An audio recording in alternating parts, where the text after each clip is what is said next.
কিন্তু আজকে প্রমাণিত হয়েছে যে আসলেই কতটা আওয়ামীকরণ হয়েছিল সেদিন বিচার বিভাগ। পরবর্তীতে স্কাইপ কেলেঙ্কারির কথা তো আপনারা সবাই জানেন।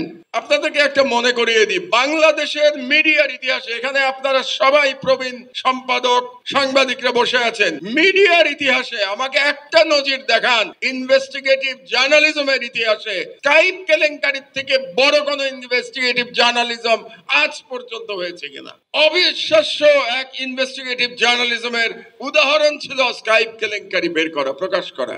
আপনাদেরকে 1972 সালের একটা সংবাদপত্রের ঘটনার কথা মনে করিয়ে দেই, ওয়াটারগেট স্ক্যান্ডাল। এটা প্রকাশ করেছিল ওয়াশিংটন পোস্টে 1972-তে। নিক্সনের সম্পর্কে যে দুই সাংবাদিক করেছিলেন তার নাম বব উডওয়ার্ড এবং কার্ল বার্নস্টাইন। বব উডওয়ার্ড শুধু পুলিটজার প্রাইজই পান নাই, এটার জন্য তারা পুলিটজার প্রাইজ পেয়েছিলেন এই ইনভেস্টিগেটিভ জার্নালিজমের জন্য। তারা ইনভেস্টিগেটিভ জার্নালিজমের ইতিহাসে অমর হয়ে আছেন। ইনভেস্টিগেটিভ জার্নালিজম বললেই সবাই ওয়াটারগেট স্ক্যান্ডালের কথা বলে, আর আমার দেশে আমরা স্বীকৃতি পাই নাই। কিন্তু ইনভেস্টিগেটিভ জার্নালিজমের কথা বললে স্কাইপ কেলেঙ্কারি আসা উচিত, কিন্তু আজ পর্যন্ত ওই স্বীকৃতি আমরা পাই নাই। বরং তার পরিবর্তে আমাকে জেলে যেতে হয়েছে। 5 বছর জেলে ছিলাম। আমার সহকর্মী ওলিউল্লাহ নোমানকে সপরিবারে লন্ডনে গিয়ে রাজনৈতিক আশ্রয় চাইতে হয়েছে। আমার দেশ বন্ধ হয়েছে, শত শত সাংবাদিক বেকার হয়েছে। এই হচ্ছে পার্থক্য, যেটা বাংলাদেশে ইনভেস্টিগেটিভ জার্নালিজমের রোল মডেল হওয়া উচিত ছিল। তার পরিবর্তে আমাদের কি জুটেছে? লাঞ্ছনা এবং সাজা। আজ পর্যন্ত প্রশংসা পাই নাই আমরা।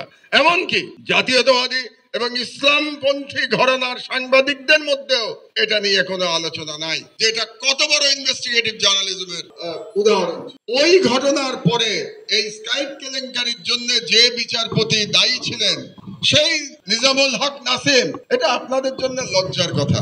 এই নিজামুল হক নাসিম, তার প্রমোশন হয়েছিল, সে আপিল বিভাগে গিয়েছিল, এবং আপনাদের জন্য লজ্জার কথা এই জন্য যারা সাংবাদিক, তিনি প্রেস কাউন্সিলের চেয়ারম্যান হয়েছে। আপনারা এটা বাধা দিতে পারেন নাই। যে লোকের এরকম নৈতিক স্খলন, নিজামুল হক নাসিম, সে আপনাদের প্রেস কাউন্সিলের চেয়ারম্যান হয়েছিল, আর তার এই অপরাধ বের করার অপরাধে আমি জেলে গেছিলাম। আজকেও আপনি চিন্তা করেন, বাংলাদেশে ওই যে বললেন না এখনো ফ্যাসিবাদ আছে, ফ্যাসিবাদ কতটা এখনো বিস্তৃত যে এখনো মাহমুদুর রহমানকে এসবির রিপোর্টে বলা হয় ক্রিমিনাল। আমি ক্রিমিনাল, এসবির রিপোর্টে মাহমুদুর রহমান ক্রিমিনাল।